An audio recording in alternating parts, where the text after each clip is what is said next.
Proyecto Yoga en Udelar presenta Sintonía Yoga, un espacio para el desarrollo integral. Hablamos de yoga, una enseñanza para la vida desde la vida misma, con el profesor Octav Ferkeluk y la colaboración de Andrea Ricciardi.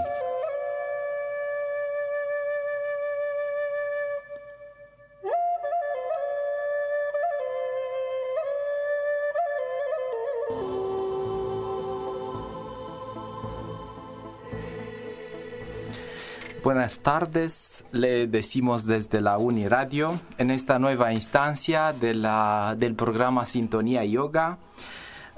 Hoy seguimos principalmente con las mismas ideas con las cuales nosotros hemos hemos presentado hasta ahora, pero a diferencia de otras veces, hoy tenemos un invitado y antes de empezar a presentar algunas ideas en continuación de lo que hemos presentado hasta ahora, les voy a dar la palabra que se presente nuestro invitado. Bueno, buenas tardes y gracias por la invitación.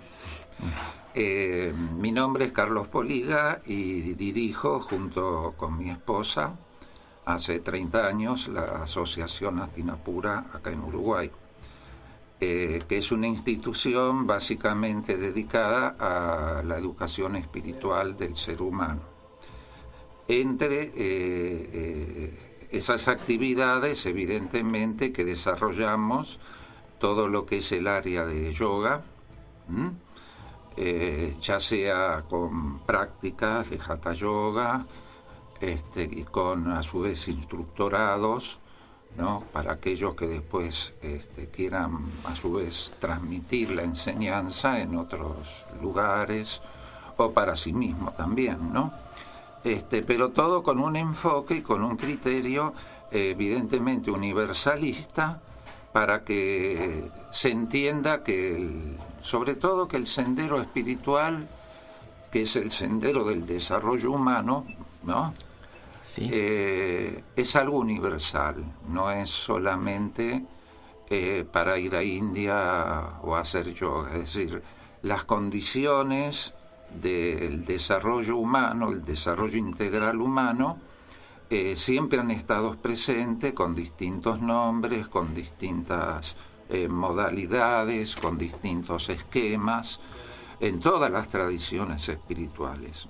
Sí. El yoga es una de ellas. Sí, es decir, el yoga es dentro de cada uno de nosotros, es una ciencia del ser humano y se puede aplicar muy bien en cualquier lugar se encuentre la persona. Y un aspecto que nosotros lo hemos presentado varias veces es que el yoga es una ciencia. El yoga puede ser sacado desde el contexto cultural y religioso de la India y puede ser integrado muy bien en cualquier cultura, en cualquier civilización, en cualquier tiempo, porque aunque si el yoga apareció hace mucho tiempo, la ciencia yoga sigue válida justamente porque es una ciencia real del ser humano y va a ser válida tanto tiempo que el ser humano va a existir.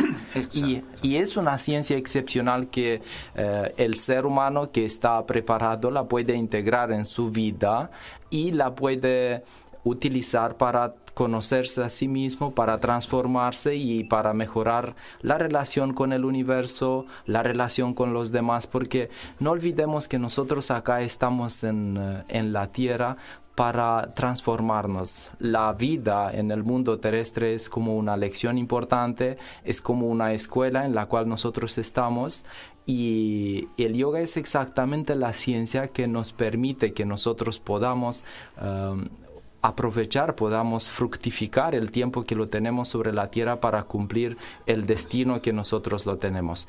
Bueno, y en este contexto, con respecto por favor, a lo que acabas de decir, la prueba de la universalidad del yoga, nosotros la tenemos porque, por ejemplo, vienen a practicar yoga hasta hace poco, porque ahora lo trasladaron, un sacerdote cristiano.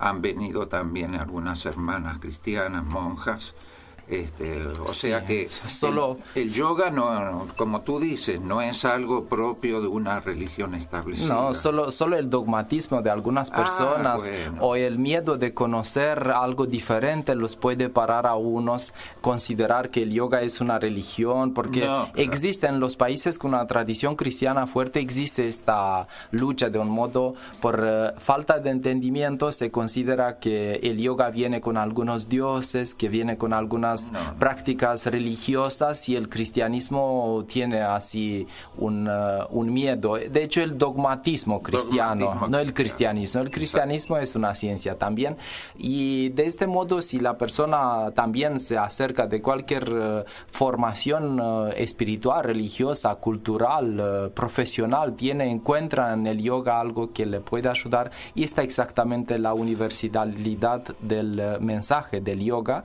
que hoy en día tiene que ser bien entendido, porque también es un aspecto evidente que el yoga, tanto tiempo que al nivel universal no existe algunos principios que pongan el yoga en algunos límites. Muchos bajo el nombre del yoga hacen gimnasia, unos hacen muchas cosas, y de este modo muchos tuvieron experiencias no muy placenteras con el yoga, y por esta consideraron que la poca experiencia errónea que la tuvieron con lo que unos le daban el nombre del yoga es el yoga. Exacto. Pero el yoga es así en su sentido universal, significa unión, significa fusión, significa básicamente un gran maestro del yoga, que fue uno de los principales discípulos de Swami Shivananda, uno de los más grandes yogis del siglo XX, que fue Swami Krishnananda. Él fue además un filósofo, ¿no? Fue el presidente el que le siguió a Shivananda cuando desencarnó. Y, por ejemplo, él define al yoga, una definición que me gustó mucho: es un sistema de armonía. El yoga básicamente es eso, un sistema de armonía, entre otras definiciones, ¿no? Y justamente cuando uno habla de armonía, evidentemente que se trata de armonizarme en muchos niveles de mi existencia. Pero como se dice siempre, que todo empieza por casa, la primera armonización que tengo que lograr es conmigo mismo. Es decir, independientemente de las distintas, vamos a decir, configuraciones o modelos antropológicos que nos dan las distintas doctrinas, evidentemente sabemos que somos mucho más que cuerpo, somos mucho más que mente, y somos todo eso y mucho más. Entonces, el problema que tenemos la mayoría sobre todo en la época que estamos viviendo, ¿no? O sea, de estrés, de temores, de miedos, de angustias, uno puede echarle la culpa al medio ambiente, pero fundamentalmente todo eso implica una desarmonía interior, es decir, son síntomas de una desarmonía interior.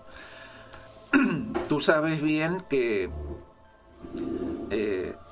toda la ciencia, el arte, a veces también se lo define como un arte al yoga, el arte de vivir, sí, puede encararse o enfocarse desde dos ángulos, por lo menos.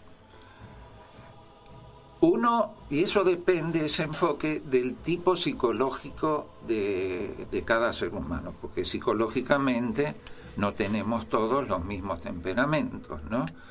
O sea, bien lo saben los maestros de India tradicionalmente, por eso nos hablan de 4 modalidades del yoga, ¿no? El Bhakti Yoga, el Karma Yoga, el Raja Yoga, el Jnana Yoga, con sus distintas después subdivisiones, porque cada una de esas modalidades del yoga de algún modo se enfoca al temperamento personal o particular de cada ser humano. Entonces, básicamente mi armonización interior, repito, depende del temperamento que tengo, puedo abordarla trabajando sobre mi cuerpo físico y energético, y eso es lo que nos brinda fundamentalmente el Hatha Yoga. Y con eso influyo, si lo hago bien, si tengo disciplina y todas esas cosas y constancia, va a influir en mi armonización mental. El otro enfoque es lo que hace el Raja Yoga. El Raja Yoga, cuyo mayor exponente, el gran clásico de todos, son los famosos Yoga Sutras de Patanjali. El Raja Yoga aborda el tema al revés, para otro tipo de temperamento.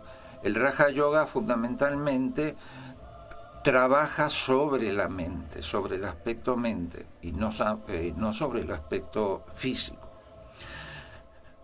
¿Por qué? Porque se sabe que eso, incluso la psicología occidental moderna, la medicina, se sabe que de la manera en que uno tiene su mente, también eso influye en la salud y el bienestar corporal. Entonces, por eso se ve que el Raja Yoga, el enfoque es trabajar con la mente, trabajar con el control, con la armonización de toda la mente, porque así como cuando uno hace Hatha Yoga, o sea, las asanas, se da cuenta de las contracturas que uno tiene en el cuerpo, ¿no? Sobre todo los principiantes, que básicamente son bloqueos energéticos que se manifiestan después en los músculos, etcétera, etcétera, en un sentido, o sea, las asanas sirven para muchas cosas más, por supuesto, pero en un sentido empezamos a desbloquear esas contracturas por mala postura del cuerpo, la vida sedentaria, en fin, montones de cosas. Pero así como hay contracturas musculares, también hay contracturas mentales. Eso no nos damos cuenta. La angustia, la depresión, etcétera, etcétera, temores, egoísmo, son contracturas mentales. Sí. Entonces, el Hatha Yoga va a trabajar desde el cuerpo físico, que es muy importante sobre todo para nosotros los occidentales, porque somos un desastre, digamos, en cuanto a los malos hábitos adquiridos, ¿no? A través de nuestra cultura occidental moderna, ¿no? Los hábitos corporales. Pero eso influye también, porque cuerpo y mente no es algo que estén separados. Swami Shivananda, que era médico también, él decía que el cuerpo no es nada más que que mente en un estado de mayor densificación, ¿no? O sea, no hay una separación. La separación la hace la mente misma, mi propia mente, cuando quiero ya especializarme demasiado en cosas. Entonces no tengo mi mente universalizada, no tengo mi mente expandida, podríamos decir, para englobar muchas otras cosas de mí mismo. De tal manera que el yoga como ciencia, el yoga como arte de vivir, del vivir, ¿no? De acuerdo a los enfoques que después, en la medida que uno va progresando, se van integrando esos dos aspectos, o sea, el aspecto del trabajo con la mente, el aspecto del trabajo con el físico y lo que sería el cuerpo vital. Se hace toda una integración. Es como que en esa personalidad integrada, que es lo que se define como una armonización entre el cuerpo y la mente, esa integración de la personalidad permite abrir otros canales, que son justamente abrirlos porque ya los tenemos, pero están bloqueados. Abrir los canales de lo que está detrás de mi cuerpo, de lo que está detrás de mi mente, de mi verdadera naturaleza. Sí. del espíritu. Ahora, es verdad que el Hatha Yoga tiene un enfoque más sobre el cuerpo físico, pero más sobre el cuerpo físico para tener un cuerpo físico que nos permita realizar una armonización al nivel de la mente, poder tener un control sobre la mente, porque entre el cuerpo físico y la mente existe siempre una conexión. Por ejemplo, cuando el cuerpo toma una posición, la mente se pone en un estado. Y lo que el Hatha Yoga nos enseña, que si nosotros nos enfocamos sobre este estado, empezamos a acumular energías específicas que nos transforma y nos alimenta todas las estructuras energéticas, tanto las energías sutiles, las energías mentales, supramentales, al nivel de todos los cuerpos. Incluso Hatha Yoga es un camino perfecto, es un camino completo que permite llevar al ser humano desde el nivel donde se encuentra hacia una perfección. Ahora es evidente que hoy en día, por el hecho de que la gente, así como usted también decía, tiene malas costumbres, Hatha Yoga de algunos puntos de vista es necesaria en el caso de las personas que perdieron esta armonía. Después, una vez que el cuerpo físico empieza a armonizarse, puede ser que la persona pueda integrar de un modo natural etapas más avanzadas del sistema yoga, porque Patanjali presentó el sistema yoga en 8 etapas. Sí. Y las primeras 2 etapas son el código ético y moral que las personas tienen que integrarlo. Después es la parte de posturas corporales. Después técnicas de pranayama, de control del soplo respiratorio. Después otra etapa de interiorización, pratyahara. Y después se llega a la etapa de meditación. Ahí está. Pasando por la de concentración, un momento. Y una vez que la persona tiene este enfoque también de practicar posturas corporales, también de purificarse, se acerca de un camino de meditación que le permite lograr un conocimiento de sí mismo, porque todas estas etapas finalmente nos permiten, a través de las energías que nosotros las acumulamos, dinamizar algunas estructuras dentro de nosotros y de este modo poder conocernos de un modo directo.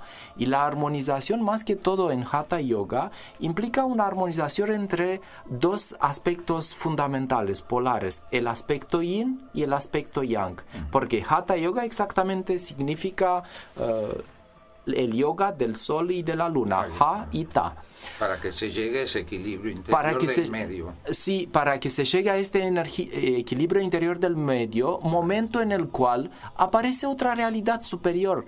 Exacto. Y de este modo nosotros, equilibrando las polaridades del nivel donde estamos, podemos hacer un paso hacia arriba. Bueno, lo que quería presentar es que nosotros nos conocimos ahora, sí. Así que nunca hemos hablado antes, así que hablamos con esta ocasión y para ver también, yo siento esta como un mensaje muy importante, que el yoga tiene un lenguaje común, aunque tienen preparación. Por ejemplo, yo me preparé en el sistema yoga en Rumania, yo soy de Rumania. Usted se preparó no sé dónde, capaz que nos va a decir dónde se preparó, pero igual 30 años de llevar una escuela es una preparación en sí. Así que cuando se encuentran 2 practicantes del yoga, se puede entender porque hablan sobre el ser humano. Exacto. Finalmente, no habla de lo más importante. Sí, no habla de algunos sistemas específicos, sino hablan de caminos que te llevan hacia el mismo, hacia la misma dirección. Pero es evidente que el yoga tiene un mensaje muy importante hoy en día. Y me gustaría que usted nos diga cuál es el mensaje que su escuela lo quiere transmitir a la sociedad actual, porque es importante que, aunque además de las prácticas, además de las técnicas que se realizan, tiene que ser una conciencia sobre la integración y el lugar de una práctica espiritual, de una práctica corporal correcta, y el yoga es una variante que nosotros la tenemos. Y también, si podría presentar así de su punto de vista y también de la institución que la tiene, ¿cuál sería así el mensaje de su escuela y cómo lo cumple? Creo que aclaré, no sé si fuera de micrófono cuando estábamos hablando o ya en el aire. Una vez más, bueno, no importa. Nunca es de más. Que Hastinapura en realidad no es solamente un instituto de yoga, es decir, Hastinapura tiene como base la educación espiritual del ser humano basada en los principios del universalismo espiritual. O sea, que en Hastinapura no solo hacemos yoga, a pesar que le damos mucha importancia, por eso hablábamos de instructorado, de gente que va pasando por niveles, toda esa cosa, pero también, por ejemplo, tenemos instructorados de meditación, que algunos lo ensamblan con las prácticas de yoga, otros no, porque la meditación puede ser un camino aparte, o sea, no solamente hay que hacer yoga para meditar. Meditar significa también llegar a ese estado de conciencia en que me pueda conectar con eso que soy siempre y me olvido, yo mismo. El problema está en que, por ejemplo, estudiamos, por ejemplo, las tradiciones cristianas, sobre todo antiguas, en los primeros maestros cristianos, sobre todo de la línea, digamos, lo que hoy sería la línea ortodoxa, ¿no? Que en esa época no existía todavía esa terrible división. Y uno observa en los escritos de esos antiguos maestros que ellos también en muchos casos aconsejaban posturas determinadas corporales para el mayor provecho de la práctica de la concentración y de la oración, lo que ellos llamaban oración. ¿Me explico? Sí. También en algunos otros maestros, por ejemplo, vamos a encontrar en sus textos algunas indicaciones sobre formas específicas de respiración dentro de la misma tradición. Sí, la oración del corazón. Por ejemplo. Tiene mucha correlación con un ritmo específico de respiración. Yo ahora, el mes que viene, ya lo estamos programando, voy a dar justamente un ciclo sobre ese tema, ¿no? O sea, la famosa oración del corazón, de acuerdo a la tradición de los padres del desierto, ¿no? Que uno ve que es todo un sistema que poco a poco lleva al ser humano a realizar lo que eternamente somos, ¿no? Lo que eternamente somos. Sí. Más allá de mi nombre, más allá de mi cuerpo, más allá de mi mente, de mis estructuras, somos mucho más. Sí, cada uno le da un nombre en su cultura. Sí. No importa el nombre, o sea, siempre las cosas están detrás. El problema es que estamos tan aferrados a estructuras, tanto físicas, mentales, ideológicas, etcétera, que nos olvidamos que estamos más atrás de eso, que somos algo mucho más. Mucho más. Acá, si me permite hacer una analogía. Yo estudié matemáticas y después que en la facultad de matemáticas se presentaron muchos temas, así teorías que aparentemente no tenían sentido con el profesorado por la cual nosotros éramos preparados, a un momento yo pregunté a un profesor: ¿por qué nos dan tantas cosas si nosotros nunca las vamos a utilizar? Y él me respondió algo muy inteligente que a mí me quedó así como grabado en la mente, que una facultad te enseña a buscar. Y más que todo una escuela de transformación, un camino espiritual, te enseña a buscar, te orienta correctamente dónde buscar, pero el encuentro lo hace uno mismo. Es decir, te enseña a ponerte preguntas, y acá también un aspecto fundamental que a mí también me quedó así grabado, es que el valor del ser humano depende de las preguntas que se ponen.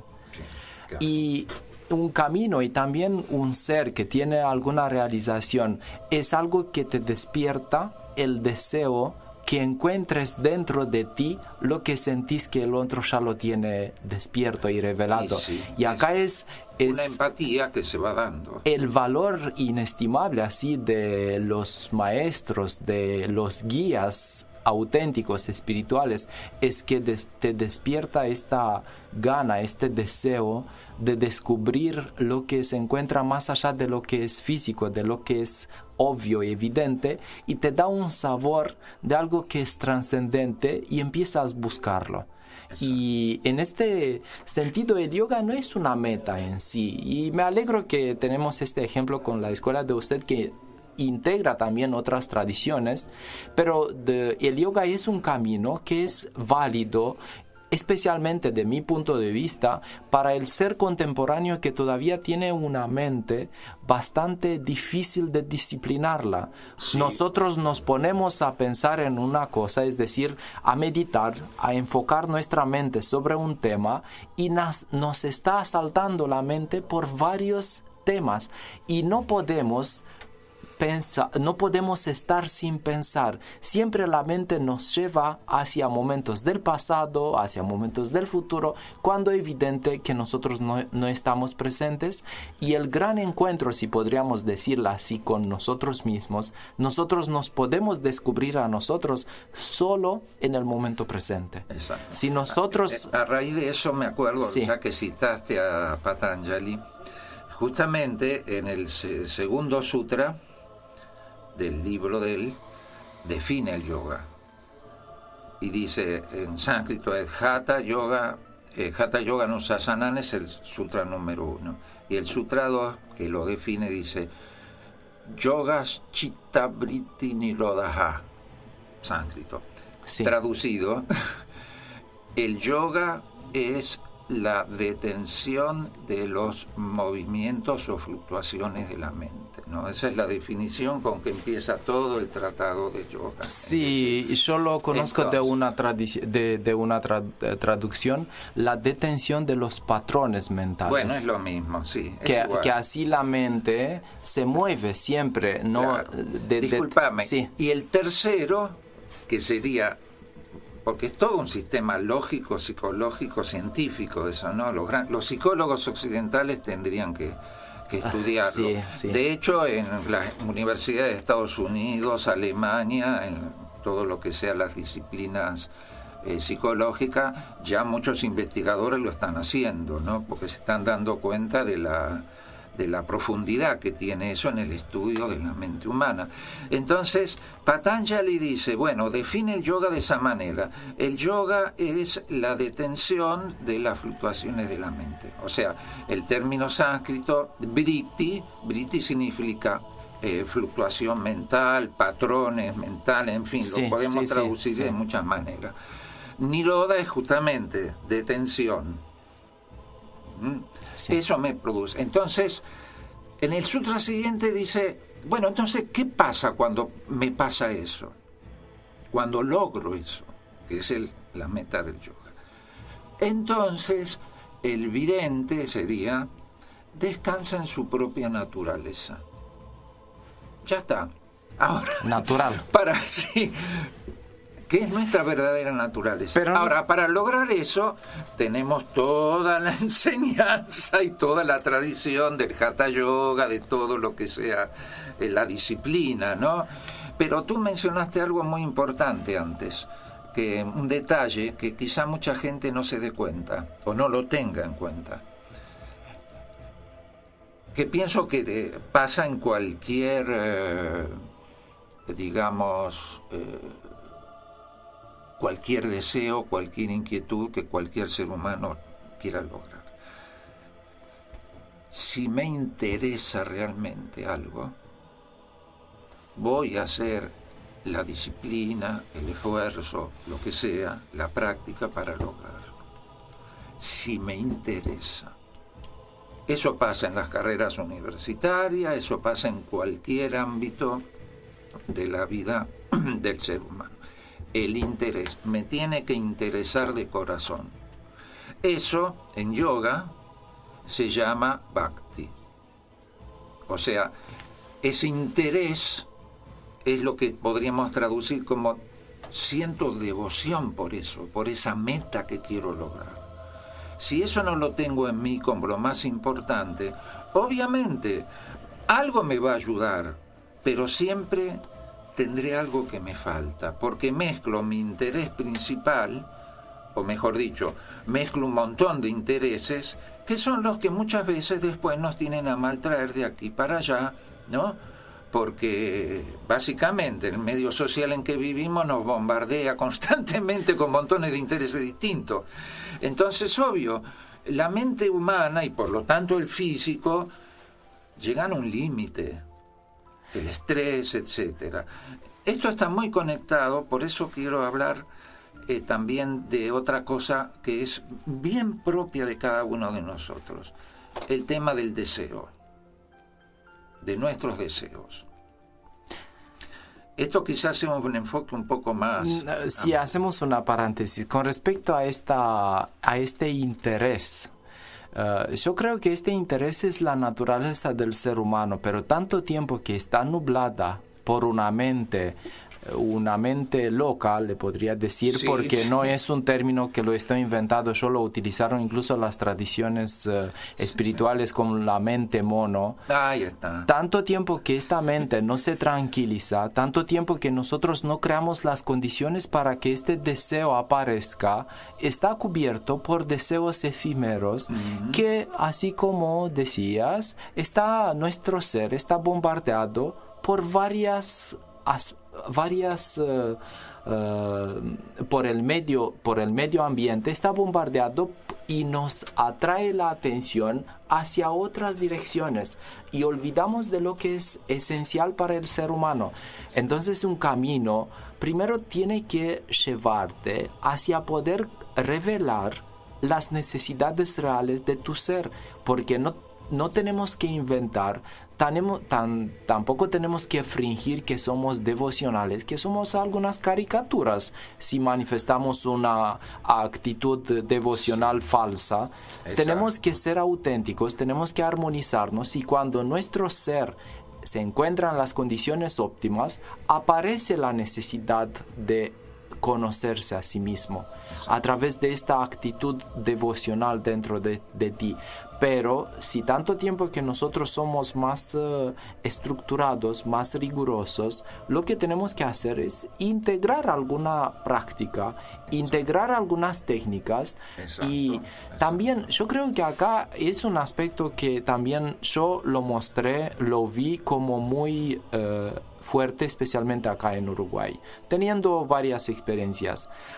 La necesidad la gente la tiene, pero sí, no como hoy en día se vende lo que se publicita. Sí. Tanto tiempo que el yoga no se publicita porque no es un interés económico de parte de los que tratan de hacer el yoga. Normalmente los que hacen el yoga están conocidos como más voluntarios en este trabajo. Sí. Bueno, el caso nuestro. que tener metas así. Pero hablamos del yoga auténtico, porque así también se separan los que no. Y entonces a veces los que se ocupan de espiritualidad no tienen un poder económico de influencia político en la sociedad y tampoco tienen las posibilidades de llegar a mucha gente por los medios que se acostumbran hoy en día. Pero tuve la sorpresa de ver que cientos de personas están reinteresadas y preparadas para la práctica yoga. Tengo experiencias de clases con muchos jóvenes que los ves cuando están cerrando los ojos, se están profundizando en su ser, exactamente como traducías de Patanjali, descansan en su esencia. Eso. Los ves que disfrutan, están con los ojos cerrados y conectarse con su naturaleza interior, sí, que no es algo imaginatorio como es algo real, es algo que aún más real de lo que es físico. Porque exacto, también son estructuras que las tenemos de una existencia a otra, no desaparecen con la muerte del cuerpo físico, exacto, con la desaparición de este mundo. Entonces podría ser que nuestro alma es más real que el cuerpo físico, en términos así auténticos. Entonces, sí. A mí me parece también que este tipo de actividades son algo que ayuda de verdad para que la gente darse cuenta de lo que necesitan. Sí, sí. Esa es la pienso que es tu meta en cuanto a todo lo que estás haciendo y también es la nuestra. Es decir, hay algo muy importante. A nosotros nos gusta siempre empezar desde las cosas con los pies en la tierra, ¿no? Porque si no, tanto el yoga como cualquier técnica espiritual se transforma en una fantasía que no nos ayuda en nada, o sea, como en una evasión. Y la idea es que tanto yoga, por eso hablábamos de que es un sistema de armonía, como cualquier sendero espiritual, lo que tiene que lograr es integrarme conmigo mismo y con la vida. Si uno se pregunta, eso es una pregunta que yo hago a veces a mucha gente, ¿no? A la gente que participa en las clases, en los cursos. ¿Qué hacemos todos los días? ¿Qué hacemos todos los días? Y bueno, mucha gente empieza con distintas respuestas. No, les digo, sinteticen. Sí, hacemos muchas cosas, pero ¿qué hacemos? Mucha gente se me queda mirando, bueno, porque vivimos, les digo. Vivimos. Es decir, si hay algo que no puedo evitar, me guste o no me guste, es vivir. Entonces después le hacemos la otra pregunta que sigue. Bueno, ahora entonces, ¿y qué es vivir? Y todo, bueno, ahí de nuevo empiezan con las cosas. ¿Y qué es vivir? Y vivir, qué sé yo, de acá, bueno, está bien. No, más simple, digo, más concreto, más íntimo de todos los días. ¿Qué estamos haciendo todos los días? Una sola cosa, relacionarnos. Vivir es una continua relación. Me guste o no me guste, desde que me despierto a la mañana hasta que me voy a dormir a la noche, entro en relación con todo. Incluso durmiendo también entro en relación con mi cuerpo sutil, con mi mundo mental, con los sueños y todas esas cosas. No puedo evitarlo eso. El tema está en cómo tengo que manejar esa calidad de relación, porque no puedo evitar vivir, no puedo evitar la relación. Lo que tengo que cambiar es mi modo de relacionarme con el otro, sea un gato, un perro, el vecino, el mosquito, la planta o quien sea. Todo se centra en eso. Hasta que yo no pueda trabajar en eso. Por eso Patanjali en el Ashtanga Yoga, o sea, en los 8 pasos, él comienza con los 2 primeros pasos que son las pautas del recto comportamiento humano. Yama y niyama.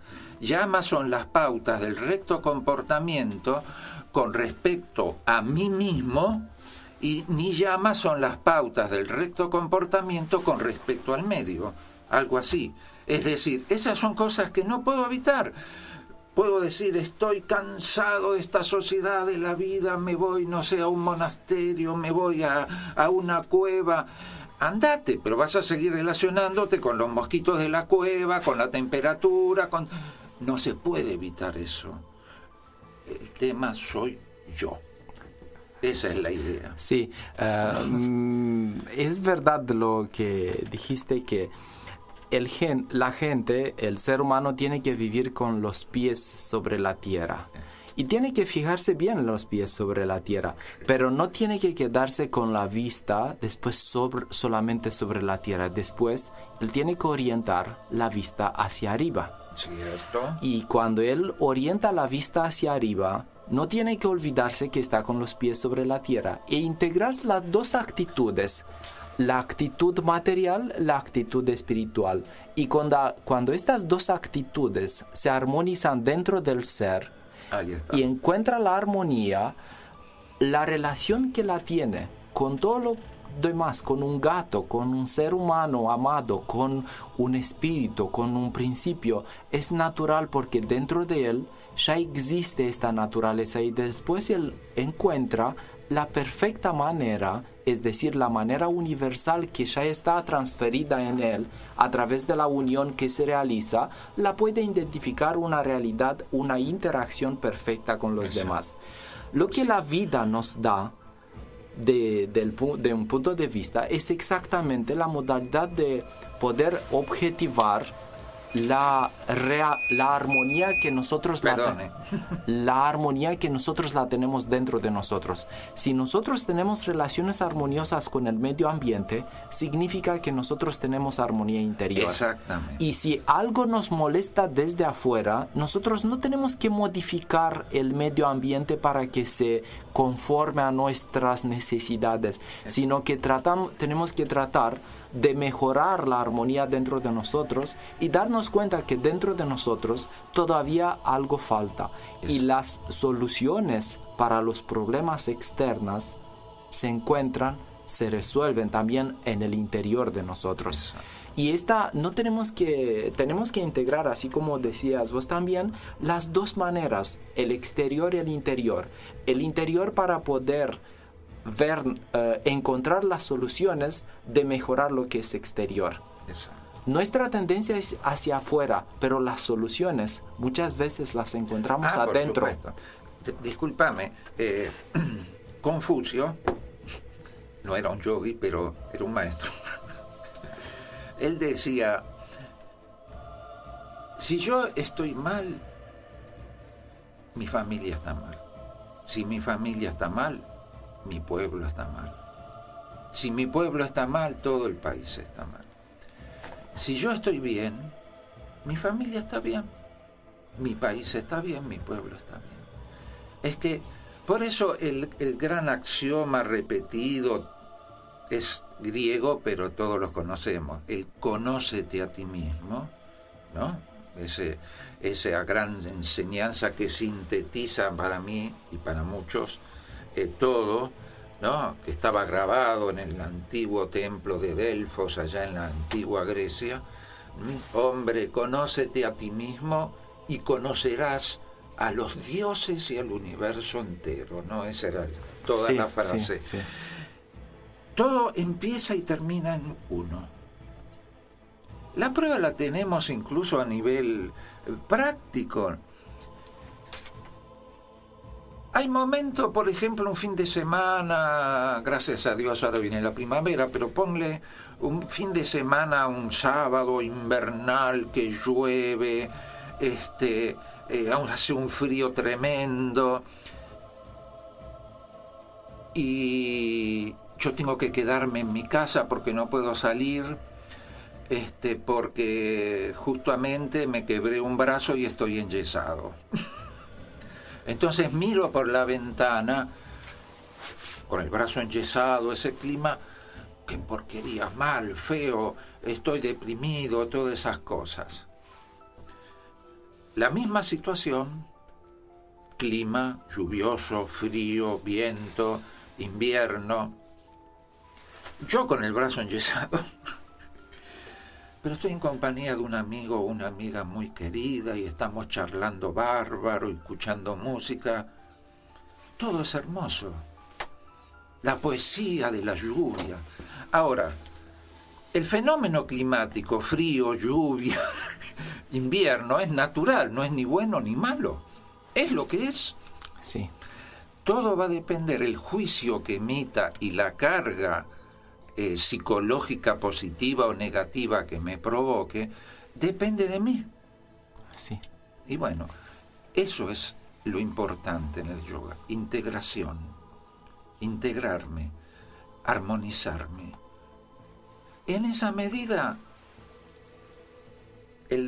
lo que me rodea cobra otra dimensión, cobra otra iluminación, cobra otra perspectiva. Ya no hay violencias, ya no hay yanquis, ya no hay hindúes, ya no hay cristianos. Por lo menos hay seres humanos como yo, que eso es lo más importante. Seres humanos. No importa el color de la piel ni la creencia. Hasta que no llegue vivencialmente a sentir que cuando le miro la cara a otro, no es ni del Partido Nacional ni del Frente Amplio, es un ser humano que consciente o inconscientemente está buscando lo mismo que yo, ser feliz. Esa es la idea. Y eso es un poco lo que nosotros trabajamos mucho en Hastinapura, encarado tanto del yoga como de otras doctrinas y estados meditativos. Sí, en este sentido se dice que la hermosura está en los ojos del que mira. Exacto. La hermosura más que todo es un estado interno que cuando vos lo tenés dentro, lo ves afuera. Seguro. Y nosotros tenemos que armonizarnos porque en un estado de armonía, de equilibrio, nosotros podemos manifestarnos de un modo real. En un estado de desequilibrio nosotros nos manifestamos de un modo egótico, nos manifestamos de un modo parcial y nuestra relación con el mundo externo es errónea. Es decir, el mundo externo está pintado según el estado que nosotros lo tenemos. Pero si nosotros tenemos un estado de armonía, la relación con el mundo real es real. Exacto. Y cuando es real podemos conocer el mundo así como es. Y a través de conectarnos correctamente con el mundo, nosotros despertamos dentro de nosotros realidades que existen y así nos conocemos a nosotros mismos. Sí. En un estado de armonía, en comunión con la vida, con el universo, despertamos dentro de nosotros lo que nosotros ya somos y así nos conocemos, y a este conocimiento se refiere el hecho de conocernos a nosotros mismos y las leyes universales, las leyes del universo que lo animan, y así nosotros podemos entrar en una relación armoniosa con los demás, en una relación armoniosa con el universo, y cumplimos nuestro destino como seres humanos. Y solo en estas condiciones puede aparecer la presencia de un principio universal, la presencia de un aspecto trascendente. Que ya lo tenemos. Ya lo tenemos. Pero no aparece. No aparece. Tú dijiste bien, aparecer. Porque no creamos interiormente las condiciones para que podamos conectarnos con un nivel superior de la manifestación. Y en este sentido creo que el primer aspecto para que sea práctica también nuestra discusión para los que nos escuchan es de tratar de armonizarnos el ser, curarnos las enfermedades, tratar de tener una vida armoniosa, tratar de tener una alimentación correcta, tratar de salir en la naturaleza, tratar de alimentarnos con aspectos que nos hacen bien, nos armonizan. Y así creamos incluso estas condiciones de una armonía interior a través de todos los medios. Tú en un programa que escuché grabado tuyo, hablaste también así de la naturaleza, si mal no recuerdo, de esas energías armónicas, ¿no? Hablaste de que justamente la polaridad que hay en el universo, y me hizo recordar cosas, y justamente lo que nosotros llamamos materia, todas esas cosas, que es una de las polaridades, ¿no? Para la sabiduría hindú está hecha de lo que ellos llaman tres gunas. O sea, las tres características que definen lo que, entre comillas, llamamos materia, porque muchas palabras sánscritas, el sánscrito es un idioma profundísimo, no tenemos muchas veces lenguajes o palabras en nuestros lenguajes para traducir, ¿no? Esas tres gunas, que se llaman las cualidades de lo material, son la inercia, tamas en sánscrito, la actividad, rajas en sánscrito, y la armonía, el equilibrio, sattva. Entonces, las tres gunas siempre están presentes, porque son como los tres hilos que constituyen la materia. El problema es, en cada uno, en cada ser, cuál de las tres tienen que predominar. Ese es el tema. En la mayoría de nosotros, las circunstancias que tenemos, la vida que llevamos, en fin, todo el medio social que no es muy adecuado, prepondera tamas, es decir, estamos en un estado de inercia muy grande. Culpamos el medio de vuelta. Sí, claro. Ese es el tema. Mi naturaleza es tamásica, o sea, estoy inerte. No porque el medio sea malo o bueno, no sé, no sé. El tema es que mi relación con el medio, al no tener equilibrio interior, hace que el medio me maneje, sin darme cuenta. Eso es inercia. Ahora, en la medida que desarrollo, podríamos decir así, o sea, que hago preponderar, y ahí la práctica del yoga es fundamental también, la cualidad de armonía, sattva, evidentemente yo no voy a cambiar el medio externo,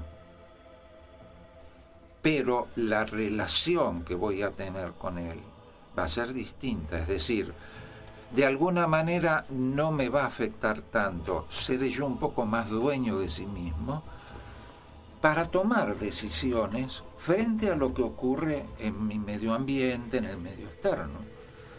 Esa es un poco la idea. Por eso es muy importante, dentro de la sabiduría hindú se estudia mucho esto.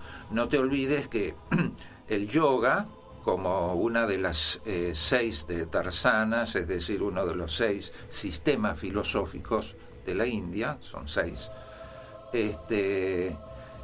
es el complemento, ¿no? El complemento, porque del otro sistema filosófico, que es el Samkhya. El Samkhya y el yoga. El Samkhya es el sistema filosófico, vamos a decir, cosmológico. Describe, mediante incluso hasta matemáticas y todo eso, la estructura del universo, incluso a nivel macrocósmico como microcósmico. Y el yoga, que es el complemento, me enseña cómo salir de esa cárcel, digamos, de lo material, podríamos decir. Cómo trascenderla, no cómo salir físicamente, ¿no? Sí. Cómo trascenderla yo como conciencia que soy. Por eso son los sistemas complementarios que se dan. Y eso lo encontramos en todos lados. Sí, a mí me encanta mucho esta clasificación de los gunas con sattva, rajas y tamas, y más que todo que son estados mentales, y la práctica de la meditación, la focalización mental, aumenta de un modo muy armonioso el aspecto de sattva guna. Y también lo que yo considero que es importante que se cultive hoy en día la idea de que la espiritualidad y la vida armoniosa puede ser y tiene que ser parte de la vida común. Que no sea, yo tengo la experiencia de una escuela que presenta la meditación como una ida, una salida del mundo terrestre hacia otra dimensión. Y después, bueno, tenés que volver a cumplir algunas tareas, pero cuanto más rápido volver de vuelta en el mundo espiritual, porque el mundo físico es feo. Esta, de mi punto de vista, es una falta muy grave de entendimiento de lo que significa el yoga, de lo que significa la espiritualidad. De mi punto de vista también. Sí, también. Y también se debe hacer una unión entre lo que es material y lo que es espiritual, y no se puede hacer esta separación, porque esta puede llevar a problemas individuales. De hecho, ha llevado a problemas incluso psicológicos de desequilibrio. Sí, pero es una escuela grande de Montevideo que hace este grave error que es fundamental, de que se ha corregido y que la gente sepa e integre de un modo natural la espiritualidad en la vida. Un sabio occidental, no me acuerdo bien el nombre, él decía, hay otros mundos, pero están en este.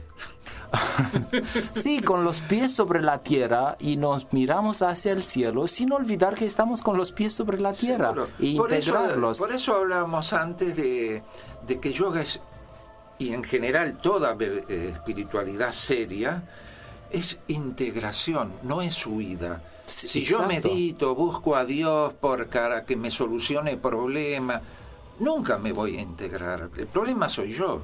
Porque muchas veces los que buscan una salida de este mundo es que no lo entienden, pero la espiritualidad no es una variante a la vida terrestre, es una solución. Sí. Es una solución. Una vez, cito a otro porque uno a veces estudia, investiga. Este fue un psicólogo francés, Ignace Lip, que ya murió. Él fue marxista, pero después se desilusionó mucho y se hizo sacerdote. Entonces, y psicólogo, ¿no? Escribió muchos libros interesantes. Entonces él decía una frase que me quedó: este mundo, dice, nunca se va a arreglar, o la sociedad, hasta que los santos no sean revolucionarios y los revolucionarios santos. Sí, a mí me parece que es una idea con la cual podemos terminar nuestro encuentro. Es una lección así sobre la cual tenemos que meditar, pero la revolución primeramente tiene que ser con nosotros mismos, con nuestra vida, y la atención tiene que ser hacia adentro, y lo que está afuera que sea una referencia para lo que nosotros somos. Y como final de nuestra emisión, yo lo quiero agradecer mucho a nuestro invitado, y también de invitarlo a los que nos escuchan que sigan participando en nuestras clases que tenemos en el gimnasio del IAVA, en la Facultad de Psicología, en la Facultad de Ingeniería, y van a encontrar más informaciones en la página de Facebook Yoga Udelar. Y nos reencontramos la próxima semana. Sí. ¿Sí? Puedo, si quieren averiguar, ¿no?, por la institución dar, tenemos una página web. Sí. Es www.astinapura, empieza con H, astinapura.org.uy. ¿no? Bueno. Ahí puede encontrar toda la programación que mensualmente. Bueno, gracias de vuelta, y capaz que en otra oportunidad vamos a invitar de vuelta. Sí. Capaz que sobre un tema específico. Hoy fue así, un tema más general. Hemos tratado de cubrir muchos aspectos, pero se quedó la esencia. Así que muchas gracias. Bueno, gracias a ustedes. Que seas el ejemplo, de lo que querés transformar en el mundo. Volvemos el próximo lunes de 13:30 a 14:30 en Uniradio, la radio de la universidad.